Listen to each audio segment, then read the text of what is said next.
حمد باری میری زباں پر ہے،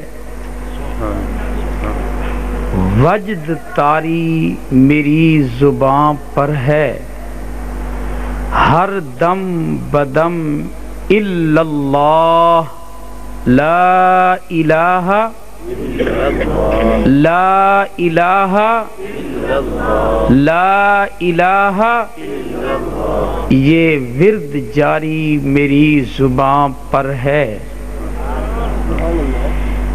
حسینہ جمیلاں دا منہ موڑ دتا، حسینہ جمیلاں دا منہ موڑ دتا، محمد بنا کے رب قلم توڑ دتا۔ محمد دا نام بھاویں دشمن علاوین، انہاں دے وی لب دوہیں جفیاں پہ پاویں۔ رحم کر میرے مولا، تجھے رحمت کا خدا کہتے ہیں، اس محمد مصطفیٰ کے واسطے جسے صلی علی کہتے ہیں۔ سلام اس پر زمانہ جس کی دربانی پہ مرتا ہے، سلام اس پر ثنا جس کی خدا خود کرتا ہے۔ نبیوں میں نبی ایسے کہ خاتم الانبیاء ٹھہرے، حسینوں میں حسین ایسے کہ محبوب خدا ٹھہرے۔ عشق صحابہ سے دل میں اجالا ہوگا، عشق صحابہ سے دل میں اجالا ہوگا، ارے بے خبر اسی سے تیرے گناہوں کا ازالہ ہوگا۔ عشق صحابہ سے دل میں اجالا ہوگا، ارے بے خبر اسی سے تیرے گناہوں کا ازالہ ہوگا۔ جو لوگ سمجھتے ہیں عبادت تبرہ بازی، ایسے بدبخت کا حشر میں منہ کالا ہوگا۔ اللہ خلاق عالم کا ان گنت لا تعداد، بے حد و بے انتہا، آسمان کے ستاروں، ریت کے ذروں، بارش کے قطروں، درختوں کے پتوں سے زیادہ شکر ہے اس ذات بابرکات کا، جس نے ہم سب کو رات کے اس حصہ ٹمبر مارکیٹ لاہور مسجد رحمت للعالمین کے دروازے پر اپنے حبیب اور اپنے حبیب کے جانثاروں کا ذکر پاک کرنے اور سننے کی توفیق بخشی۔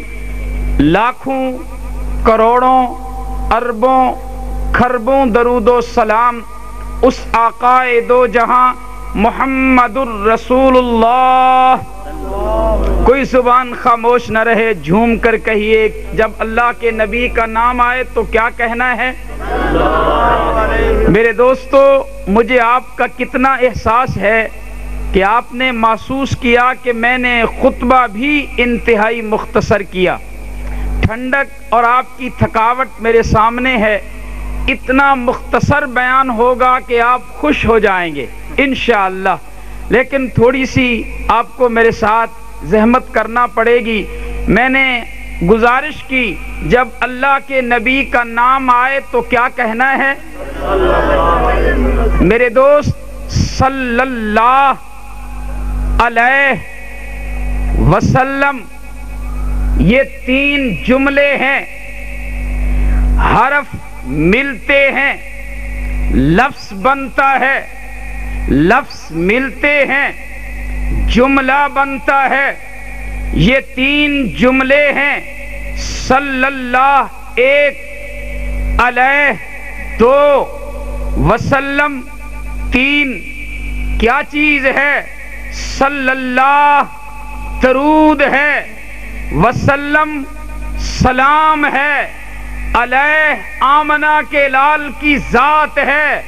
جب بھی حضور کے نام پر ہم کہتے ہیں صلی اللہ علیہ وسلم، حضور پہ درود بھی بھیجتے سلام بھی، آپ میں کوئی درود و سلام کا منکر تو نہیں؟ اس لیے جب اللہ کے نبی کا نام آئے تو کیا کہنا ہے؟ ایک دوسرے کو گفٹ اور تحفے میں ہم کیا دیں گے؟ کوئی کسی کو گفٹ میں مٹھائی پیش کرے، کوئی کسی کو گفٹ میں سوٹ پیش کرے، کوئی کسی کو گفٹ میں موبائل پیش کرے، کوئی کسی کو گفٹ میں پھول پیش کرے۔ سنو سنو، آقا علیہ الصلوۃ والسلام کی خدمت میں گناہگار امتی کا بہترین گفٹ درود و سلام ہے۔ اس لیے جب بھی اللہ کے نبی کا نام آئے تو کیا کہو گے؟ درود و سلام صلی اللہ علیہ وسلم۔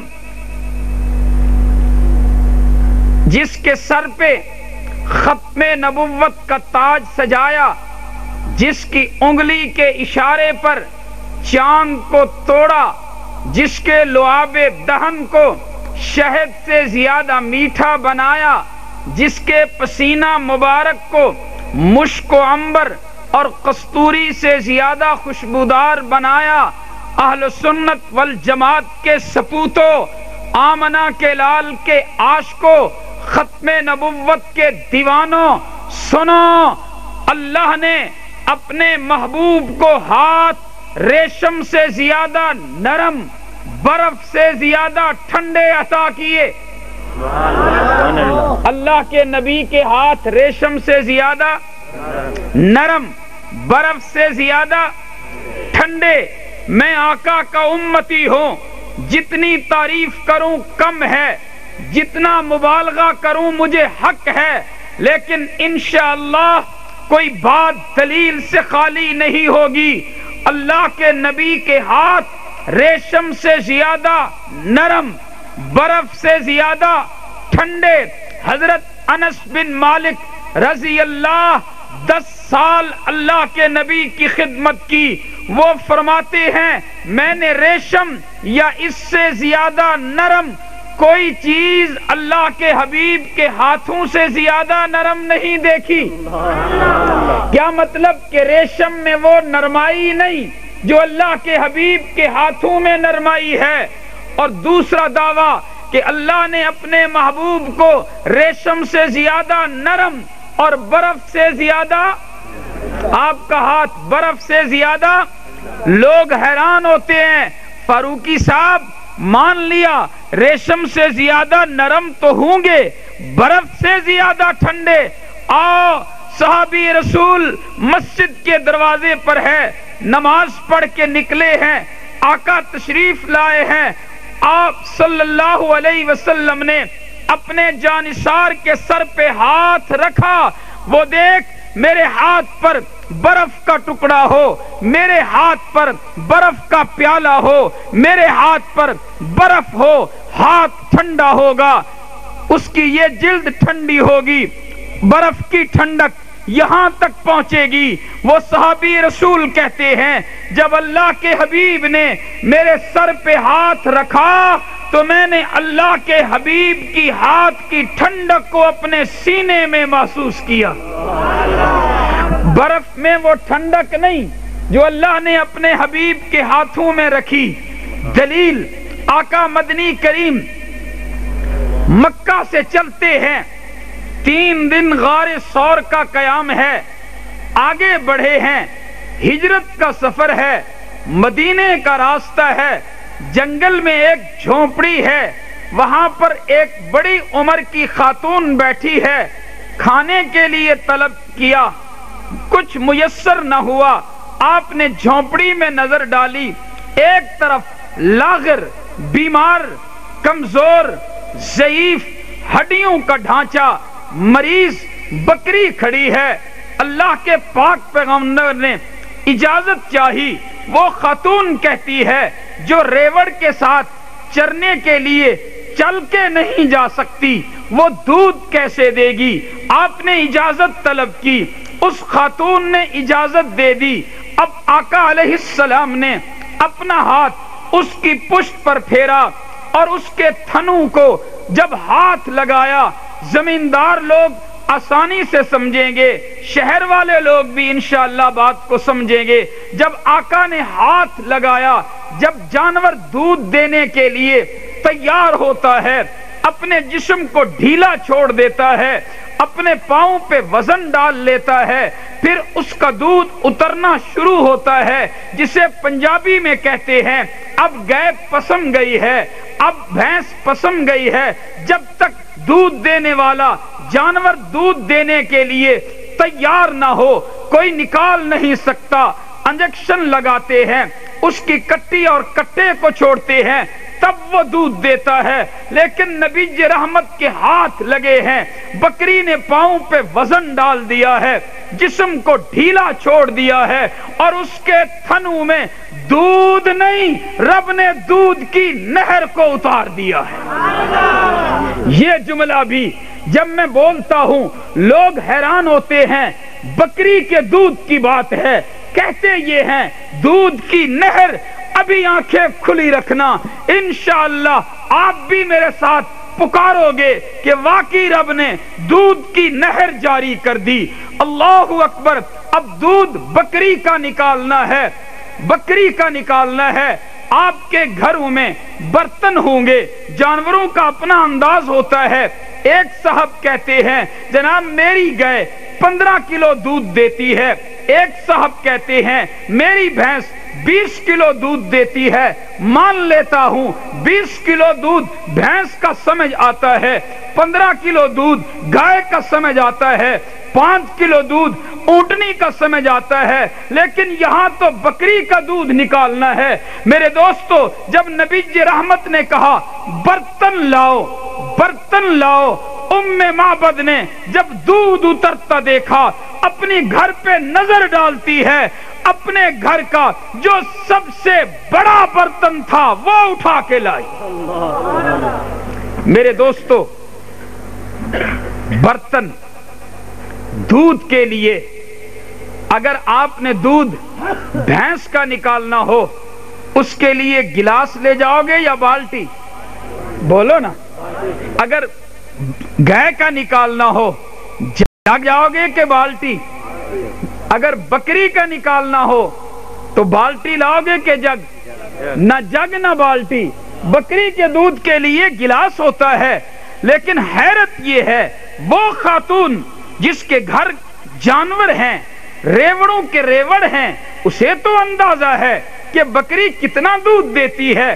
پاؤ دودھ دیتی ہوگی، آدھا کلو دودھ دیتی ہوگی، کلو دیتی ہوگی، لیکن وہ گھر کا سب سے بڑا برتن اٹھا کے لائی ہے۔ بات چھوڑنے لگا ہوں، اب آقا مدنی کریم نے برتن لیا، دودھ نکالنا شروع کیا، برتن بھر گیا، برتن بھر گیا۔ حدیث کے الفاظ ہیں کہ وہ برتن اتنا بڑا تھا کہ کئی آدمی پیاسے اگر اس کو پیتے تو وہ سیر ہو جاتا۔ اتنا بڑا برتن جب دودھ سے بھر گیا، جھاگ بیر آنے لگی۔ آقا نے ام معبد کی طرف کہ پہلے اس کو پلایا جائے۔ آپ اس بات کو جانتے ہیں اگر بڑے برتن میں دودھ نکالا جائے، دودھ پینا ہو تو کوئی آدمی 20 کلو کی بالٹی منہ پہ نہیں رکھتا، وہ برتن میں ڈالتا ہے، کولے میں ڈالتا ہے، گلاس میں ڈالتا ہے، مگے میں ڈالتا ہے۔ بالکل اسی طرح جب دودھ ام معبد کی طرف کیا، اس نے پیالے میں ڈالا۔ اب ذرا تصور میں آئیے کہ پیالہ کس چیز کا تھا۔ برتن برتن میں فرق ہے۔ شیشے کے گلاس میں گرم چیز ڈالو، فوراً گلاس گرم ہو جائے گا۔ اسٹیل کے برتن میں گرم چیز ڈالو، برتن گرم ہو جائے گا۔ سلور کے برتن میں گرم چیز ڈالو، گرم ہو جائے گا۔ اگر مٹی کے پیالے میں ڈالو گے، نہ جلدی ٹھنڈا ہوگا نہ جلدی گرم ہوگا۔ لکڑی کے پیالے میں ڈالو گے، نہ جلدی ٹھنڈا ہوگا نہ جلدی گرم ہوگا۔ اب اس وقت نہ شیشے کے برتن تھے، نہ سلور کے برتن تھے، نہ اسٹیل کے برتن تھے۔ یقیناً پیالہ یا لکڑی کا ہوگا یا مٹی کا ہوگا، اس میں دودھ ڈالا ہے، پیش کیا ہے۔ اللہ اکبر۔ ام معبد نے پیا ہے، غلام نے پیا ہے، سیدنا ابو بکر صدیق بڑی عجیب بات کہتے ہیں، فرمایا جب میں نے دودھ کا پیالہ اپنے ہاتھ کی ہتھیلی پہ رکھا، لاہور کے مسلمانوں، اس دودھ کو فریزر تو نہیں کیا گیا، اس دودھ میں برف تو نہیں ڈالی گئی، زمیندار لوگ جانتے ہیں جنوری ہو یا جون ہو، سخت سردی ہو یا گرمی ہو، جب بھی جانور کا دودھ نکالیں گے تازہ دودھ گرم ہوتا ہے، سردیوں میں بھی تازہ دودھ، گرمیوں میں بھی تازہ دودھ گرم ہوتا ہے، یہ بھی تازہ دودھ ہے۔ حضرت ابو بکر صدیق کہتے ہیں جب اس پیالے کو میں نے ہاتھ کی ہتھیلی پہ رکھا، دست مصطفیٰ کی برکت سے وہ دودھ کتنا ٹھنڈا تھا کہ اس کی ٹھنڈک سے برتن ٹھنڈا ہوا۔ جب وہ پیالہ میں نے ہاتھ پہ رکھا، اس پیالے کی ٹھنڈک کو میں نے اپنے ہاتھ کی ہتھیلی پہ محسوس کیا۔ یعنی برف میں اتنی ٹھنڈک نہیں جو اللہ کے حبیب کے ہاتھ میں ٹھنڈک تھی۔ اور ایک بڑا عجیب جملہ سیدنا ابو بکر صدیق نے کہا، فرمایا جب دودھ آقا پینے لگے، توجہ رہے، میں سمجھتا ہوں پہلی مرتبہ اتنے مناسب مقام پر حضرت ابو بکر صدیق نے یہ جو جملہ پیش کیا ہے، یہ اس سے زیادہ کہیں فٹ نہیں آ سکتا۔ سیدنا ابو بکر صدیق فرماتے ہیں جب اللہ کے نبی دودھ پیتے تھے، جب اللہ کے نبی دودھ پیتے تھے، ابو بکر کی پیاس بجھتی تھی۔ دودھ کون پیتے تھے؟ اللہ کے نبی، اور پیاس کس کی بجھتی؟ ابو بکر صدیق کی بجھتی۔ میں نے دعویٰ کیا اپنے حبیب کو ہاتھ ریشم سے زیادہ نرم، برف سے زیادہ ٹھنڈے عطا کیے۔ لاکھوں، کروڑوں، اربوں، کھربوں درود و سلام اس آقا پر جس کو زمین و آسمان کے رب نے ایسی آنکھ عطا کی، ایسی آنکھ عطا کی، آپ جیسے روشنی میں دیکھیں ایسے اندھیرے میں دیکھیں، پہنچے نہیں۔ آقا کو جیسے روشنی میں نظر آتا تھا ویسے اندھیرے میں نظر آتا تھا، جیسے آگے کی طرف نظر آتا تھا ویسے پیچھے کی طرف نظر آتا تھا۔ اللہ اکبر! سنو مسلمانوں، نماز کی حالت میں ہو، استاذ بلائے نماز مکمل کرو، ماں بلائے نماز مکمل کرو، باپ بلائے نماز مکمل کرو۔ مسئلہ سنو، اگر کسی کو عین فرض نماز کے اندر اللہ کا حبیب آواز لگائے، فرمایا نماز مکمل کرنے کا انتظار نہیں کرنا، آمنہ کے لال کی آواز پہ لبیک کہتے ہوئے نماز ہی میں چلے آنا، نبی کی خدمت میں آنا، آقا جو کہیں اس پہ عمل کر کے واپس نماز وہیں سے شروع کرنا، تیری نماز نہیں ٹوٹے گی۔ اللہ اکبر! زمین و آسمان کے رب نے کیسا نبی عطا کیا، اللہ اکبر! لاہور والوں، سب کچھ دیا جا سکتا ہے، ہاں میں کچھ جملے کہنے لگا ہوں۔ دوست کو کیا دیتا ہے؟ کپڑے دے گا، اعلیٰ قسم کا موبائل دے گا، پلاٹ دے گا،